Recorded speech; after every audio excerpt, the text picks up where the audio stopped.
आज इस global Hindi foundation के सिंगापुर के संस्कृति, कला और भाषा के चर्चा पे आप सभी का स्वागत है। आज की चर्चा में हमारे साथ सिंगापुर के बहुत जाने माने व्यक्तित्व जुड़े हैं और इस चर्चा के जो अध्यक्षता कर रहे हैं आलोक मिश्रा जी, मैं उनका परिचय दे दूं। आलोक मिश्रा जी पेशे से मरीन इंजीनियर हैं और सिंगापुर में एक शिपिंग कंपनी में टेक्निकल मैनेजर की हैसियत से कार्यरत हैं। आप वर्ष 2003 में अपने परिवार सहित सिंगापुर आ गए और एक बहुराष्ट्रीय शिपिंग कंपनी में नौकरी प्राप्त की। आलोक जी सिंगापुर के स्थायी निवासी हैं, बहुयामी प्रतिभा के धनी। आलोक जी को हिंदी साहित्य पढ़ना और नाटकों में काम करना बेहद पसंद है। आप सिंगापुर स्थित ग्लोबल हिंदी फाउंडेशन नामक संस्था के सक्रिय सदस्य हैं और संस्था द्वारा आयोजित कवि गोष्ठियों में नियमित रूप से भाग भी लेते रहते हैं। आपकी कविताएं विभिन्न पत्रिकाओं में प्रकाशित हो चुकी हैं और इन आलोक जी का मानना है कि अपने विचारों को व्यक्त करने के लिए लेखन एक सशक्त माध्यम है। आपकी कविताएं और कहानियां विभिन्न पत्रिकाओं में प्रकाशित हो चुकी हैं। आलोक जी लेखन से सशक्त माध्यम से में अपनी विचार कविताओं और कहानियों में कुशलता पूर्वक व्यक्त करते हैं। और आलोक जी पीपल्स एसोसिएशन से ग्रास रूट लीडर की हैसियत से 2011 से संलग्न हैं और अपने निवास की कम्युनिटी के विभिन्न सांस्कृतिक कार्यक्रमों के आयोजन में सक्रिय भाग लेते हैं। तो इस परिचय के साथ ही मैं अब मंच संचालन का भार आलोक जी को देते हुए आप सभी का स्वागत करती हूँ। चर्चा में भाग लेने के लिए बहुत बहुत धन्यवाद। इस चर्चा को सार्थक बनाने में हमारे साथ ग्लोबल हिंदी फाउंडेशन के अलावा वीडियो हाउस इंडिया से मीडिया प्राइवेट लिमिटेड और फॉरेन इन्वेस्टर्स ऑन इंडिया का साथ है और पॉजिटिव रिपल्स हमारे साथ तकनीकी सब सुविधा के लिए जुड़ी है। इसके साथ ही आप चर्चा शुरू करते हैं। आलोक जी आपके हवाले मंच। बहुत बहुत धन्यवाद ममता जी।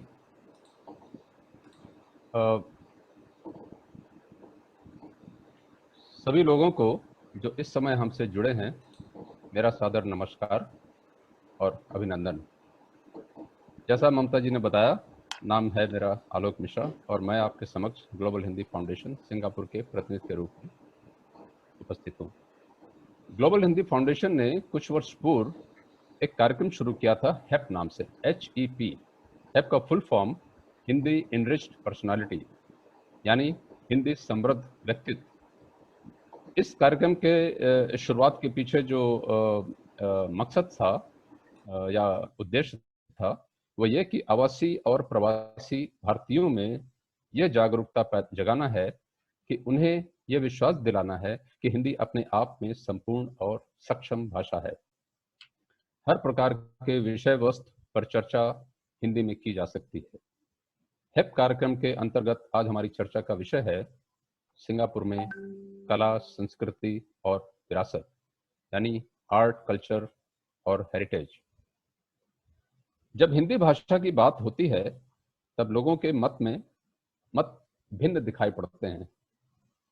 हिंदी को संस्कृत की बेटी भी कहा जाता है और भारत के तमाम कवियों और रचनाकारों ने शुद्ध हिंदी में अपनी रचनाएं लिखी हैं। लोगों के मन में विचार उठता है कि संस्कृत की बेटी वाली हिंदी यानी शुद्ध हिंदी का उपयोग होना चाहिए या फिर बोलचाल वाली हिंदी का प्रयोग होना चाहिए। बोलचाल की हिंदी जिसमें अन्य क्षेत्रीय भाषाओं के भी शब्दों का समन्वय है। ऐसे ही कई अन्य बातों पर चर्चा के लिए हमारे साथ मंच पर यानी आभासी मंच पर उपस्थित हैं शोभा सिरिंग भल्ला जी, चित्रा जी और संजय कुमार जी। आप तीनों ही हिंदी भाषा के प्रचार प्रसार में अपने योगदान के लिए सदा कार्यरत हैं।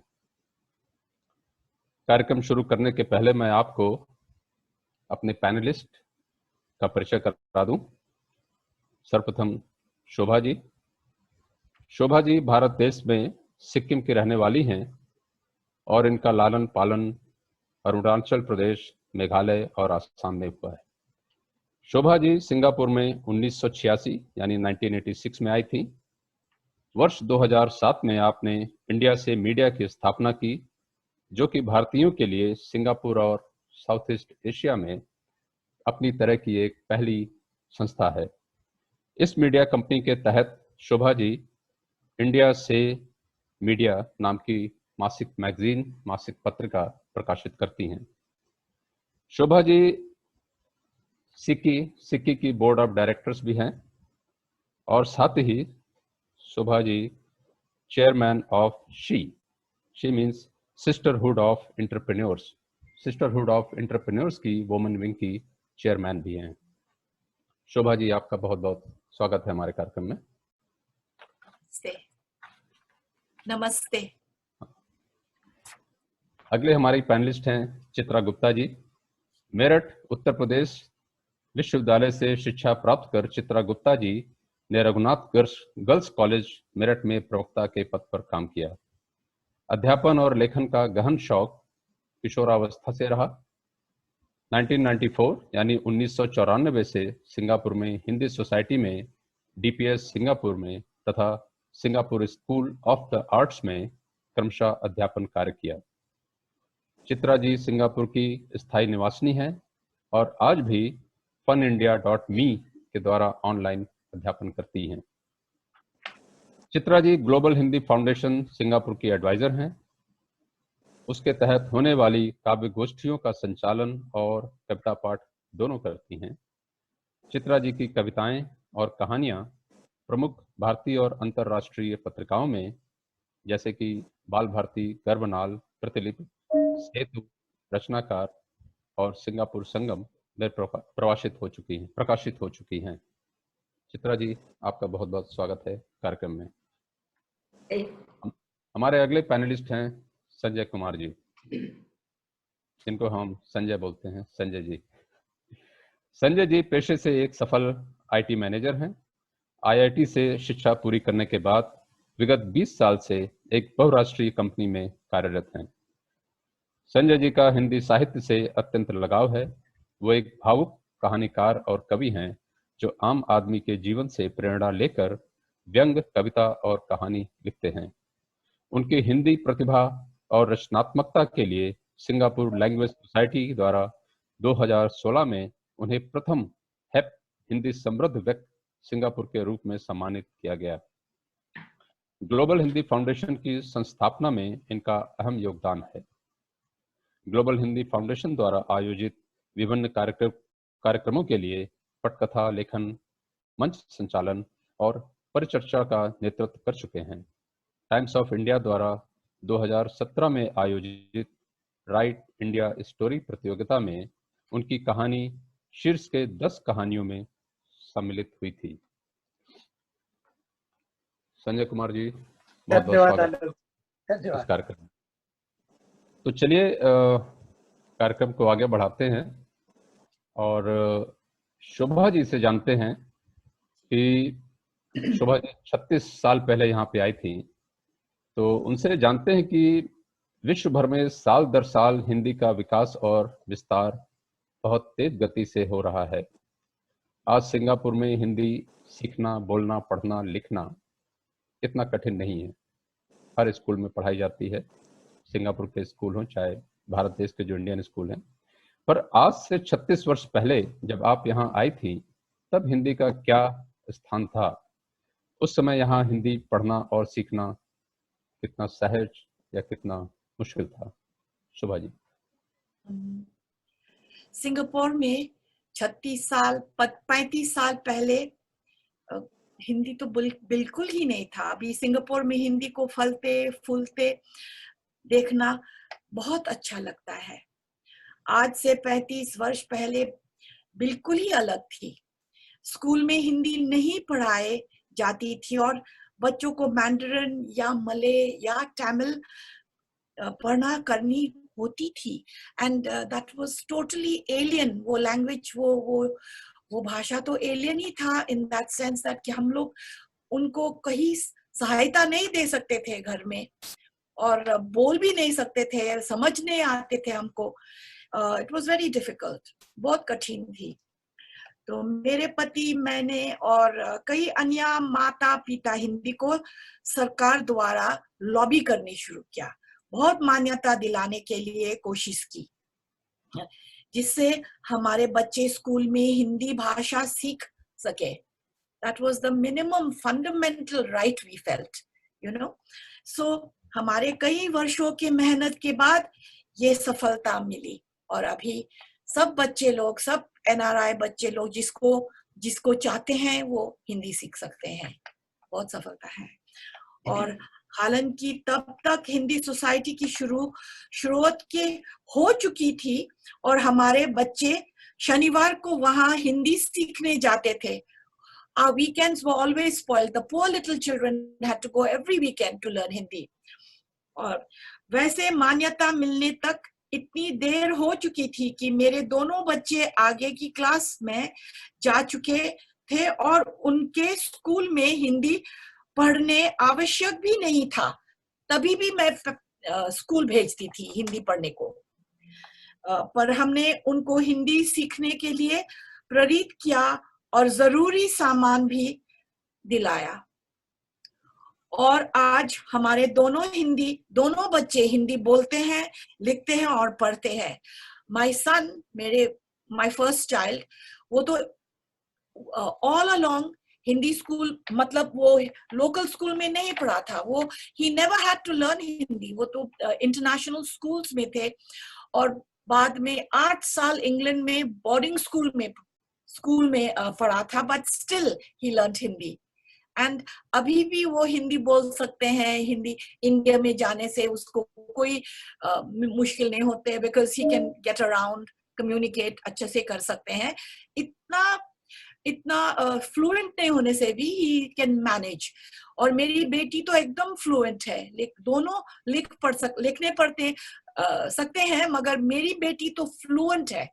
She is expert in Hindi, और अभी तो यूके में रहते हैं। यूके में भी उसको Hindi, she is very proud of the fact that she can learn it. और उसने देखा उसका कजन्स जो है, ऑल इंडियंस, अमेरिका में बिल्कुल हिंदी नहीं जानते। So her uncles and aunts praise her a lot, because they were surprised that she knows Hindi. Born and grew up in Singapore, but she can speak, read and write Hindi. My son was literally also sort of born. He came here as a 6 weeks old baby. But for him, Hindi would have been a foreign language if he had been born in America or somewhere else. Magar yahan usko har Sunday I used to send him to Hindi school. From very small, from about 6 years or 7 years when they opened it, Hindi Society ने जब खुला था, तब से वो Hindi school में. He used to be very angry as a child, but I would send him because we felt वो सीखना ही पड़ेगा. इतना दूर, we are living so far away from India, so that is a connecting tissue. That's a connecting tissue for us and India, for them and India. And I think it's a great thing. जी, बहुत अच्छी बात बताई आपने, और अच्छा लगा कि कितनी मेहनत आप लोग को करनी पड़ी होगी उस समय सिंगापुर गवर्नमेंट से हिंदी को मान्यता दिलाने के लिए. बिल्कुल. बहुत बहुत धन्यवाद. My language is not Hindi, my first, neither second or third. तभी भी I understand how important Hindi is and I appreciate it. आपके सभी के प्रयासों का ही फल था कि हमारे दोनों बच्चे भी यहाँ आने के बाद हिंदी पढ़ पाए Singapore school. Yes, I'm glad. बहुत अच्छा लगा. अब चित्रा जी से जानते हैं. चित्रा जी यहाँ 25 वर्षों से सिंगापुर में रह रही हैं, और इन दिनों वो हिंदी के अध्यापन क्षेत्र से भी जुड़ी रही हैं. तो चित्रा जी से हम जानना चाहेंगे कि हिंदी भाषा की इतनी लंबी यात्रा आपने देखी है यहाँ पे. 25 साल तो बहुत लंबा समय होता है. तो इस लंबी यात्रा के बारे में आप अपने अनुभव बताएं हमें और उन पर कुछ प्रकाश डालें. धन्यवाद आलोक जी. सबसे पहले तो मैं अपनी सब गुणी जनों को नमस्कार करती हूँ, और फिर मैं आती हूँ हिंदी भाषा के ऊपर. जब मैं भारत से चली थी तो मुझे लगा था कि अब हिंदी से तो मेरा साथ छूट रहा है, लेकिन एक दिन जब मैं मुस्तफ़ा के गई तो वहाँ पर मैंने देखा DAV लिखा हुआ, और उसके बाद मुझे एक आशा की किरण दिखाई दी कि मैं यहाँ हिंदी पढ़ा सकती हूँ. जैसा कि शोभा जी ने बताया, उन्होंने हिंदी को पाठ्यक्रम में शामिल करने के लिए बहुत पत्राचार किए शिक्षा मंत्रालय से, और उसके बाद मुझे लगता है शिवाकांत तिवारी जी का नाम मैं जरूर लूंगी, क्योंकि हाँ, उनके हार्दिक और अनेक प्रयत्नों के बाद शिक्षा मंत्रालय से बातचीत करते हुए उन्होंने पूरी कोशिश करी कि हिंदी शिक्षा में मान्यता प्राप्त करें, और उनके ही प्रयास से हिंदी शिक्षा में मान्यता प्राप्त की। और अब बच्चे हिंदी स्कूल में जाते थे, उनका अथक परिश्रम था और डीएवी स्कूल, और जिसकी वजह से मैं यहाँ पर हिंदी भाषा पढ़ाने आई। 18 वर्षों से सिंगापुर में बहुत सारे अंतरराष्ट्रीय भारतीय स्कूल भी खुल गए हैं, और जहाँ 12वीं तक की शिक्षा है। यहाँ मुझे हिंदी पढ़ाने का सौभाग्य प्राप्त हुआ, इसकी तो मैंने कभी कल्पना भी नहीं की थी। 25 वर्षों का हिंदी का सफर बहुत रोमांचक, रौनक भरा और रोचक रहा। भारत में प्रवक्ता थी, साहित्य अधिक पढ़ाती थी। वहां पर मैं दिनकर, मैथिली शरण गुप्त, रामचंद्र शुक्ल के लेखकों के ऊपर आलोचना करती थी। अलंकार, दोहे, छंद, सौटा पढ़ाती थी। लेकिन जब सिंगापुर में आई तो हिंदी वही थी, लेकिन उसका पढ़ाने का तरीका फर्क हो गया था। मुझे 8वीं और 10वीं कक्षा को पढ़ाना था, और कई बार मुझे प्राइमरी क्लास भी मिलती थी एज ए रिलीफ टीचर। तब मुझे लगता था कि मैं कैसे हिंदी पढ़ाऊं, क्योंकि ज्यादातर बच्चे यहाँ पर हिंदी तो बोलते ही नहीं थे। और उसमें मुझे उन्हें व्याकरण भी सिखाना था, मुझे ये भी बताना था उन्हें कि कब का लगता है, कब की लगता है। थोड़ी सी ये डगर कठिन थी पढ़ाने में, लेकिन उसके बाद मुझे लगा अगर मैं किताब से पढ़ाऊंगी व्याकरण तो बच्चों को समझ नहीं आएगा। तो मैंने अपने कुछ नियम बनाए, कब मैं लगाना है, कब मुझे लगाना है। तो ये मेरे लिए बहुत चुनौती भरा था, फिर भी मैंने आपको जैसा बताया मेरे लिए बड़ा रोचक भी था। जब मेरी प्राथमिक कक्षाओं में रिलीफ टीचिंग लगती थी तो बच्चे अपने जन्मदिन बताते थे, और मैं उन बच्चों में बच्चा बन जाती थी। मैं भी अपना जन्मदिन बताती थी, और उस जन्मदिन में ही जन्मदिन की बहुत सारी बातें मैं उनको बोलना भी सिखाती थी हिंदी में, और उनको लिखना भी सिखाती थी। और इस तरह से कई बार मैं क्या करती थी, कुछ बहुत सारे सरल शब्द देती थी बच्चों को, और जिन्हें जोड़कर वो कहानी बनाते थे। और मैं अगर कहूँ, यहाँ पर आकर एक बात और मैं बताना चाहूँगी, मुझे हिंदी टाइप नहीं आती थी, और यहाँ आकर मैंने हिंदी टाइप करना सीखा, बहुत सारी वर्कशीट बनाई, और मैंने एक PSLE के लिए पुस्तक भी लिखी, जो मेरे बच्चों ने बहुत इस्तेमाल की, और आज भी मैं उसके द्वारा अपने बच्चों को पढ़ाती हूँ। तो कुल मिलाकर मेरा ये सफर बहुत रौनक भरा और रोमांचक रहा। बहुत बहुत धन्यवाद चित्रा जी। और ये सही बात आपने बिल्कुल बताई कि क्योंकि अक्सर लगता है बच्चों को कि भाई हिंदी क्यों पढ़ें। तो आपने जैसे बताया कि उनके साथ अपना जन्मदिन बताना और उनको प्रेरित करना, कहानी लिखो, कुछ लिखो, तो मतलब एक सब्जेक्ट जो है, विषय रोचक बनाया जाए। अगर रोचक विषय होगा तो बच्चों पे उसके जानने के प्रति, उसको सीखने के प्रति और रुझान होगा। ये आपने बहुत अच्छी बताई। अच्छा, और ये तो नई जानकारी हमें मिली कि आपने PSLE के लिए एक किताब भी लिखी। अच्छा, चलिए, ये भी एक बड़ा अच्छी बात है। चलिए कार्यक्रम को आगे बढ़ाते हैं और संजय जी से जानते हैं कि एकल परिवारों में हिंदी भाषा का जो ग्रैंडफादर से और पीढ़ी दर पीढ़ी जो पार होती हैं, कि प्रदेश में भारतीय परंपराओं को मानने वालों की बड़ी संख्या है, परंतु दिनों दिन बढ़ते एकाकी परिवार से दादी नानी के नुस्खे और किस्से कहानियों का अस्तित्व संकट में दिख रहा है। क्योंकि आजकल सब छोटे छोटे एकल परिवार हो गए हैं, दादा दादी भारत देश में हैं और बच्चे यहाँ पे पल बढ़ रहे हैं। इस पर आपकी क्या राय है? धन्यवाद, आप सबों का हार्दिक अभिनंदन करता हूं। और जैसा अभी सब ने कहा कि भाषा अहम है, भाषा महत्वपूर्ण है, और आपने कहा कि उसको रोचक तरह से बच्चों तक लेके जाना भी जरूरी है। अगर इन सब बातों के घर में देखेंगे तो नानी दादी ये सब कम आराम से कर देती थी। अगर अपनी कविता की 4 पंक्ति पढ़ के इस बात की अहमियत बताना चाहूँ तो ऐसे होगा कि कहाँ चालाक कौआ है, कहाँ चालाक कौआ है, कहाँ अब लोमड़ी सयानी है, कहाँ नानी, कहाँ अब नानी की कहानी है। उम्र से पहले पढ़ गए सब फलसफा, उम्र से पहले पढ़ गए सब फलसफा, इन्हें क्या मालूम यहाँ कितने रिश्ते निभाने हैं। दादी नानी व्यापार के गणित पढ़ाती हो न पढ़ाती हो, पर सामाजिक सरोकार के गणित जरूर बच्चों को सिखा देती है। बिल्कुल। एक तरह देखें कि एकाकी परिवार, अवसाद, आत्महत्या, इन सब में कहीं ना कहीं मानवीय मूल्यों पर आधारित जो संवाद है वो कम हुए हैं, उनका कहीं ना कहीं वजह रहा है। तो इस बात को बिल्कुल मानना पड़ेगा कि नानी दादी अहम रोल निभाती है। वो कहानियां बहुत ही महत्वपूर्ण है बच्चों की जिंदगी में, सिर्फ संवाद के लिए ही नहीं बल्कि उनको अपनी सभ्यता, संस्कृति, भाषा से जोड़ के रखने के लिए। और संज्ञान लिया, अगर आप देखेंगे राजस्थान सरकार ने शनिवार रविवार को नानी दादी स्कूल में आती है बच्चों को कहानियां सुनाती।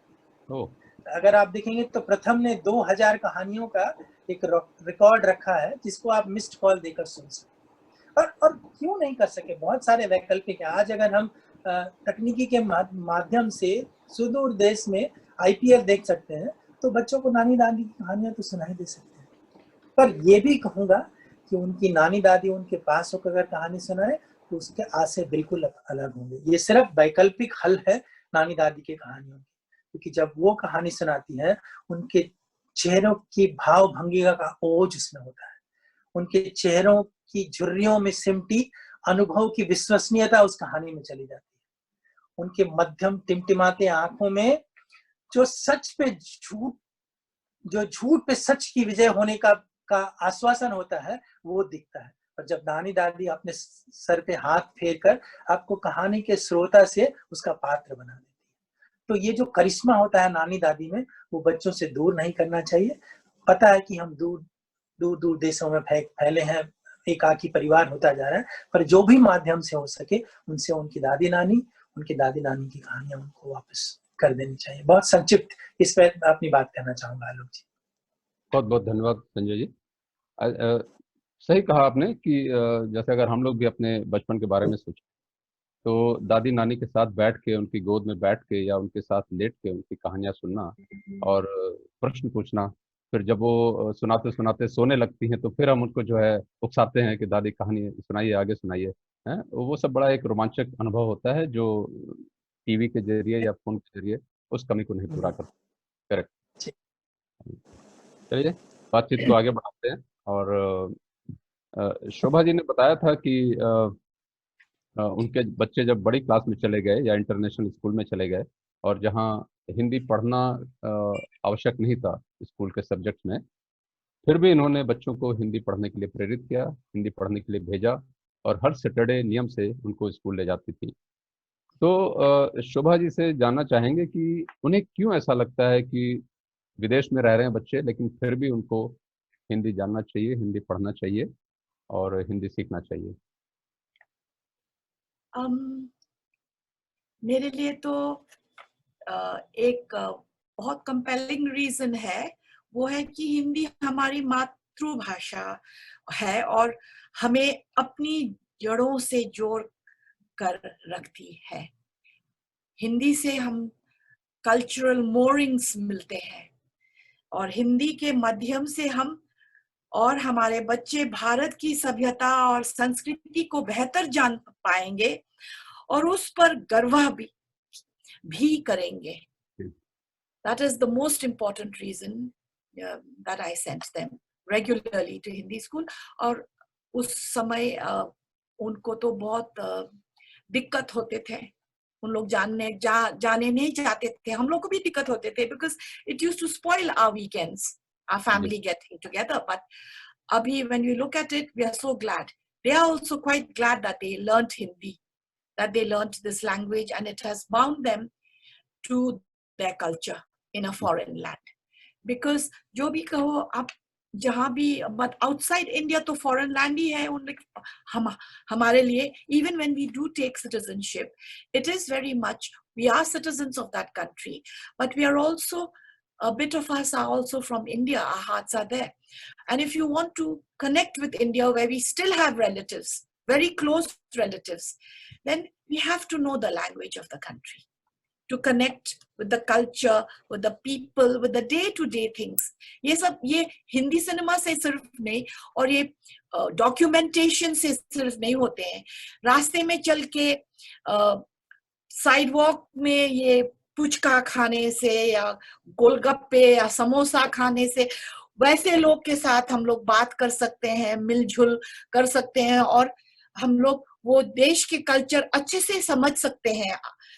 like my children learn that way, but since they can't learn, they learn through us and through Hindi school. ये बहुत important है कि cultural identity और identity रखना ही चाहिए while mingling and becoming part of the country that they have taken up citizenship in. They must be good citizens. But मुझे लगता है कि good citizen होने से अपना culture को deny नहीं कर सकते. जो deny करते हैं वो good citizen भी नहीं हो सकते. Because you can be both. You love your culture, your personal identity, and you merge it with your national identity. So if you're true to your own identity, you will be true to your citizenship, your national identity. So if you deny your national identity, you cannot also be true to your own cultural identity. So it works vice versa. And those मैंने देखा कि जो अपने भाषा जानते हैं, जो अपने कल्चर जानते हैं, वो they make good citizens also. They make good assets wherever they go. जो नौकरी हो या अपना marriage हो, अपना relationship हो, they are very grounded people. जो grounded people होते हैं तो सब चीज हर चीज में successful होते हैं. जी, और बहुत बढ़िया बात आपने बताई कि हिंदी जानने से आप अपनी संस्कृति से जुड़े रह सकते हैं और ये बहुत ज़रूरी भी है. और दूसरी बात जो आपने बताई कि हिंदी जानने से आप भारत देश के किसी भी तबके का इंसान हो, हर तबके के इंसान के साथ आप बड़ी ही आसानी के साथ बातचीत कर सकते हैं, उनसे जुड़ सकते हैं. और जैसा आपने बताया कि आपके बच्चे जब यूएस में अपने कजन्स के पास जाते हैं तो उनको बहुत अच्छा लगता है कि उन्होंने जो बचपन में मेहनत करी वो सही निर्णय था हिंदी पढ़ने का और हिंदी के प्रति लगाव रखने का. और आपने बात करी कि हिंदी से अपनी सभ्यता से जुड़े रखने के लिए, हिंदी सभ्यता और संस्कृति से जुड़े रखने के लिए हिंदी बहुत आवश्यक है. हिंदी का ज्ञान, हिंदी के जानकारी होना और बोलना और सीखना. इस संदर्भ में हम चित्रा जी से जानना चाहेंगे, क्योंकि चित्रा जी भी यहाँ करीब 25 वर्षों से रही हैं और उन्होंने भी बहुत कई सारे भारतीय आए उसके बाद से, और तो उनसे जानना चाहेंगे कि उनके विचार से सिंगापुर में भारतीय संस्कृति का क्या स्थान है. जब ये आई तब से आज तक कैसे क्या रूप बढ़ा उसका और कैसे ग्रोथ हुई. धन्यवाद आलोक जी. मैं शोभा जी की बात से पूरी तरह सहमत हूँ कि अगर हमें अपनी पहचान बनानी है, अपनी राष्ट्रीयता के बारे में जानना है, अपनी संस्कृति के बारे में जानना है, तो हमें अपनी भाषा ज़रूर आनी चाहिए और उस पर हमें गर्व भी करना चाहिए. 94 में जैसे मैंने बताया था सिंगापुर आई थी और जहाँ पर मैं रहती थी वहाँ पर हिंदी भाषी नहीं थे जिस स्थान पर मैं रहती थी. लेकिन धीरे धीरे जब हिंदी सोसाइटी में मैंने काम करना शुरू किया तो मुझे बहुत सारी सखियाँ मिली और हिंदी भाषी लोग मिले. जैसा कि हम सब जानते हैं सिंगापुर बहुप्रजातीय देश है. यहाँ पर सब संस्कृतियों का सम्मान होता है. जी. जब मैं आई थी तो मैंने देखा यहाँ पर तमिल भाषी और ख़ास तौर से पंजाबी कल्चर बहुत ज़्यादा थी. तो उसमें मैं यहाँ पर गुरुद्वारे में लोहड़ी मनाई जाती थी जब मैं आई थी, तब की बात कर रही हूँ. और दिवाली यहाँ पर काफ़ी धूमधाम से मनाई जाती थी क्योंकि तमिल बहुतायत होने के कारण दिवाली वो लोग भी मनाते थे और लेकिन मनाने का तरीका थोड़ा सा फर्क था. कालांतर में यहाँ पर IIT से, जहाजी और फाइनेंस के क्षेत्रों से बहुत सारे भारतीय यहाँ पर आए और उसके बाद धीरे धीरे सब भारतीयों ने अपने त्योहार आपस में मिलजुल कर मनाने शुरू कर दिए.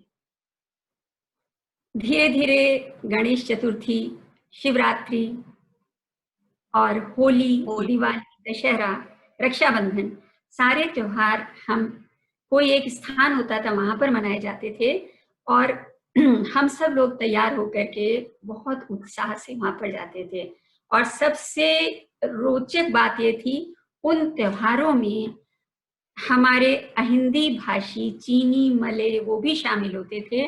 और मेरी अपनी कुछ सखियां थी जो लहंगा, घाघरा पहनकर, बिंदी लगाकर और चूड़ियों में सज करके उसी तरह से जाती थी और वो कोशिश करती थी चूड़ी बोलने की, बिंदी बोलने की और हम बहुत उत्साह से उनको ये शब्द सिखाते थे। वो इन श्रृंगार के साधनों को उच्चारित करती थी, थोड़ी हमें मुस्कुराहट आती थी और बहुत अच्छा लगता था, वो पूरी कोशिश करती थी। और जब फिल्मी गाने डांडिया में गाए जाते थे वो भी हमारे साथ गाना गाने का पूरा प्रयास करती थी। और खास तौर से होली के अवसर पर, होली पर तो क्या होता था कि वे धड़क होकर के वो उन्हीं रंगों में खेलती थी, और जब रंग को हम गुलाल कहते थे वो भी पूरी कोशिश करती थी कि वो भी उसको गुलाल कहें। और इस तरह से यहाँ पर हमारी सारी संस्कृतियाँ पनपती रहीं। और सरकार ने, जैसा कि मैंने आपको बताया, यहाँ सर्वधर्म का सम्मान है, किसी तरह का किसी भी प्रकार का पक्षपात नहीं है। और हम इस संस्था में, इस जी देश में आकर के मुझे लगता है जैसे मैं अपना देश में ही आ गई हूँ। जी और फिर उसके बाद यहाँ पर इस संस्कृति की महत्ता को बढ़ाने के लिए ग्लोबल हिंदी फाउंडेशन की संस्थापिका ममता मंडल जी ने हिंदी प्रेरणा पुरस्कार प्रतियोगिता आयोजित करने का मुख्य उद्देश्य बनाया। और इसका उद्देश्य ही यह था कि हमारे बच्चे और हमारे बड़े और उनके माता पिता अपनी भाषा और संस्कृति से जुड़ें, अपनी पुरानी कहानियों को जानें, लोक कथाओं के बारे में समझें, जिनमें बहुत अधिक ज्ञान की, समझदारी की और नीति की शिक्षा थी, जो भविष्य में बच्चों के काम आती है। जी धन्यवाद। बहुत बहुत धन्यवाद चित्रा जी, इतनी बढ़िया जानकारी देने के लिए। और जैसा आपने बताया, यस, आजकल यहाँ आई थिंक भारत देश के सभी प्रांतों के जितने भी उत्सव हैं सारे मनाए जाते हैं। और मैं समझता हूँ कि कोई भेदभाव नहीं कि नॉर्थ इंडिया, साउथ इंडिया, या सब कुछ, सारे त्योहारों में हम लोग भी शरीक होते हैं और उसका आनंद लेते हैं। अभी पिछले कुछ दिनों से, जब से ये वैश्विक महामारी चल रही है, हमने देखा है कि हिंदी की काफ़ी गोष्ठियाँ वर्ल्ड स्केल पे चल रही हैं और काफ़ी लोग जुड़ रहे हैं आपस में एक दूसरे से। तो चूंकि संजय जी एक आईटी और आईटी से जुड़े हुए हैं, हम उनसे जानना चाहेंगे इस बारे में कि तकनीकी सहायता से हिंदी भाषा नवाचार व रोजगार के क्षेत्र में तेजी से आगे बढ़ रही है। लोग इसे शहर स्वीकार भी कर रहे हैं। अपनी जमीन से जुड़े होने के लिए यह प्रयास कितना सार्थक है? संजय जी, आपसे इस पर। धन्यवाद आलोक जी। जैसे अभी शोभा जी और चित्रा जी ने कहा कि जमीन से जुड़े होने के लिए भाषा बहुत जरूरी है, उसमें कोई दो राय नहीं। अगर हिंदी को एक बड़े प्रयोजन की तरह देखें तो जहाँ सामाजिक सरोकार एक दूसरे से जोड़ना है, वहीं भारत जैसे विविध देश में एकता का एक आधार भी है। और अगर इसको व्यापारिक क्षेत्र में देखें और आर्थिक दृष्टिकोण से देखें तो जैसे शोभा जी कह रही थी कि यह आपको भारत जैसे एक शक्ति संपन्न राष्ट्र से सहजता से जुड़ने के लिए, व्यापार करने के लिए माध्यम देता है, और इसमें तकनीकी का अहम रोल है। एक और बात कहना चाहूंगा कि 55 करोड़ से ज्यादा लोग हिंदी बोलते हैं। भारत से बाहर 1 करोड़ से ज्यादा लोग बोलते हैं हिंदी। 175 यूनिवर्सिटीज में हिंदी पढ़ाई जाती है। जहां इतने सारे लोग इस प्रयोजन में जुड़े हों, अपने आप में एक व्यापार है, इसके अंदर रोजी रोजगार के साधन है। तो बड़ी बड़ी तकनीकी कंपनियां इसमें निवेश कर रही हैं, उनका अपना निहित स्वार्थ भी हो सकता है, पर हम सबको इसका सदुपयोग करना चाहिए। लोगों को जोड़ने के लिए, विचार विकास सबके विस्तार के लिए इसका इस्तेमाल किया जा सकता है। एक और बात इस संबंध में कहूंगा कि बहुत सारे लोग हैं जो अंग्रेजी का जामा पहन के खुद को दिखाना चाहते हैं, पर जब उनकी व्यक्तिगत सेवाएं हिंदी में मिले तो वो, अगर 2 में हिंदी बटन दबाने से मिलता हो तो 2 ही दबाते हैं। सिर्फ हमको ये ध्यान रखना पड़ेगा कि जब वो 2 दबाएं हिंदी के लिए तो उनको उसी गुणवत्ता की सेवा मिले जो उनको 1 अंग्रेजी में दबाने से मिलती है।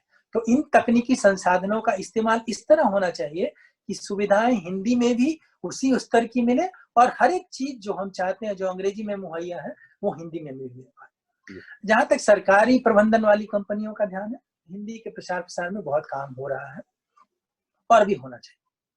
पर एक और दृष्टिकोण है जो लाना चाहूंगा कि भारत विश्व पटल पर अपनी तकनीकी और विज्ञान के क्षेत्र में बहुत बहुत साख बढ़ी है हमारी, पर आज भी जितने मौलिक आविष्कार होने चाहिए उतने नहीं होते, या फिर होते हैं तो पहुंच नहीं पाते हैं विश्व पटल पर। और एक वजह उसकी ये भी है कि जहां विज्ञान और प्रौद्योगिकी के विकास के लिए तकनीकी शिक्षा संसाधन चाहिए, वहीं आपकी कल्पना शक्ति और सोच भी होनी चाहिए।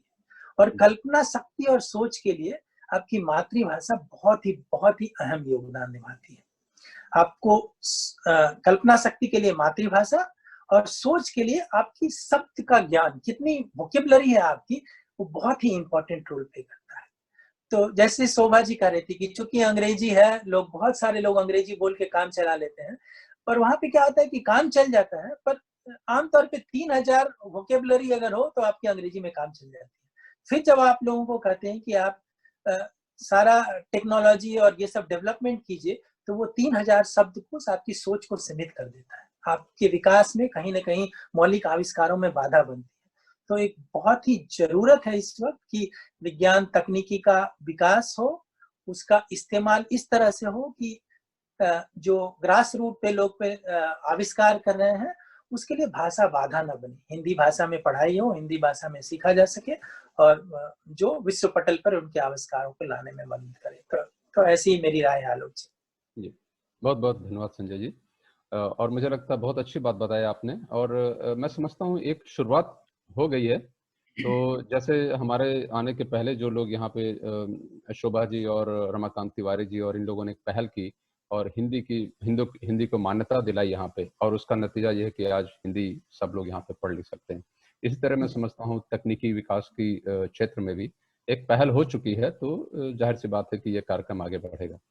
अब अगर मैं एक प्रश्न एक लाइन में आपसे उत्तर जाना चाहूँ आप सभी से कि आगे आने वाले समय में विश्व पटल पर हिंदी भाषा की भविष्य में क्या संभावनाएं आप देखते हैं? संक्षिप्त में एक लाइन में अगर आप उत्तर दें। कोई भी कोई भी। हाँ ठीक है, आप बताएं संजय जी। ठीक है, मैं ही बताता हूँ कि इसकी महत्ता हम सबने जानी है। और एक छोटे से गांव पिलखुआ का कवि कुमार विश्वास जब दुनिया के मंचों पे जाके हिंदी से लोगों को मंत्रमुग्ध कर लेता हो, एक NRI मनीष जो वापस देश में जाता है सब कुछ छोड़कर हिंदी उर्दू के विकास के लिए, और उसको तीर्थ यात्रा कहता है, और जब एक गुजराती मातृभाषा का प्रधानमंत्री मंचों से हिंदी में गर्जना करके करोड़ों लोगों के अंदर ऊर्जा का संचार कर देता है, तो मैं कहूंगा कि हिंदी का भविष्य उज्जवल है।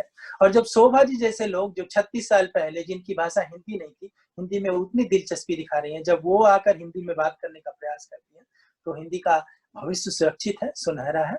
हम सब इसी तरह प्रयासरत रहे, ऐसा ही कहना चाहूंगा आलोक जी। थोड़ी बड़ी हो गई पर बात कहना चाहता हूँ। बहुत अच्छी बात बताया आपने। शोभा जी आप बताएं, यू लाइक टू ऐड?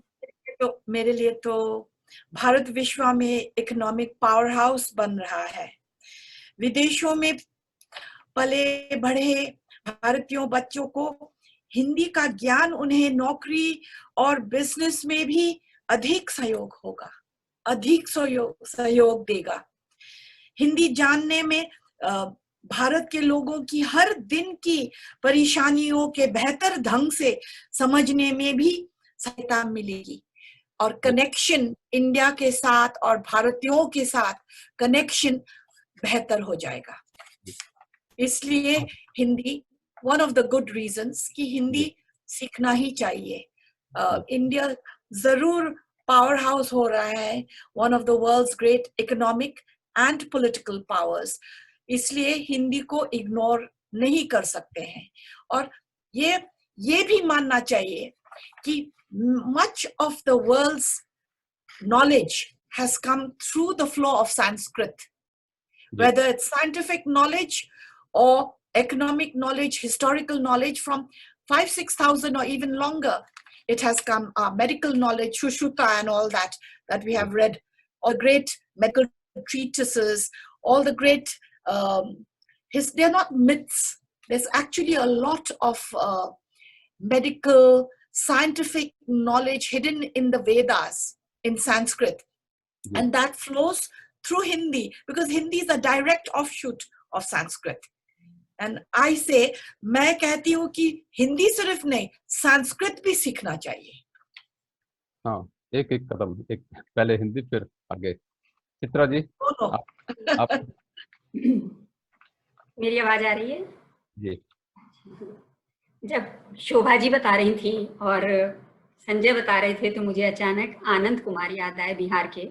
हम लोग साहित्य में बात करते हैं कि साहित्य लिखें, कविता लिखें, लेख लिखें, उपन्यास लिखें, लेकिन उस आनंद कुमार ने गणित को हिंदी में पढ़ा दिया। और सुपर 30 नाम से पूरी संस्था चल रही है और बहुत सारे पदक से वह आदमी नवाजा गया, कैलिफोर्निया में, कनाडा में, और भारत में तो उसकी शिक्षा प्राप्त है। और उनके यहाँ से निकले हुए अराउंड 400 प्लस बच्चे IIT में चुने गए। तो इसलिए हिंदी का भविष्य न केवल साहित्य में उज्जवल है, वह गणित में, विज्ञान में भी उज्जवल है, क्योंकि वर्तमान में अब नौकरियों के बहुत सारे अवसर आने वाले हैं। अनुवाद के तो पहले ही थे, लेकिन अभी मैं आभासी मंच पर बहुत जगह से सुन रही हूँ कि हिंदी में नौकरियों के अच्छे भविष्य हैं। तो मुझे लगता है हिंदी का भविष्य हर तरह से उज्जवल है। अब केवल 14 सितंबर को शायद हिंदी दिवस नहीं मनेगा, अब हर दिन ही हिंदी दिवस मनेगा। बहुत बढ़िया, हम सब भी ऐसी ही कामना करते हैं। और इसी के साथ हम अपने इस कार्यक्रम के अंतिम पड़ाव की ओर पहुंच गए हैं। आप सभी का बहुत बहुत धन्यवाद इस कार्यक्रम से जुड़ने के लिए, अपना समय निकालने के लिए, और हमें अच्छी अच्छी जानकारी देने के लिए, और अपने विचार हिंदी संस्कृति, भारत की संस्कृति, सिंगापुर में, इन पर अपने विचार साझा करने के लिए। और साथ ही मैं इस मंच से धन्यवाद देना चाहूँगा उन सभी को जिसने सिंगापुर में हिंदी के प्रचार प्रसार के लिए और हिंदी को मान्यता दिलाने के लिए इतने अथक प्रयास किए। मैं ये कहूँगा कि उन्होंने एक बीज बोया था और वो बीज इतने सालों में बढ़ के एक वृक्ष बन गया है, जिसकी छाया तले सारे लोग पल बढ़ रहे हैं, हिंदी सीख रहे हैं, काव्य गोष्ठियाँ हो रही हैं, कविताएं छप रही हैं, कहानियों कविताओं की किताबें छप रही हैं। तो मैं समझता हूँ कि सिंगापुर में भी हिंदी का भविष्य उज्जवल है और भारत में तो है ही। इसी के साथ विदा लेते हैं आप सभी से। बहुत बहुत आभार और धन्यवाद। धन्यवाद। धन्यवाद, धन्यवाद सभी को।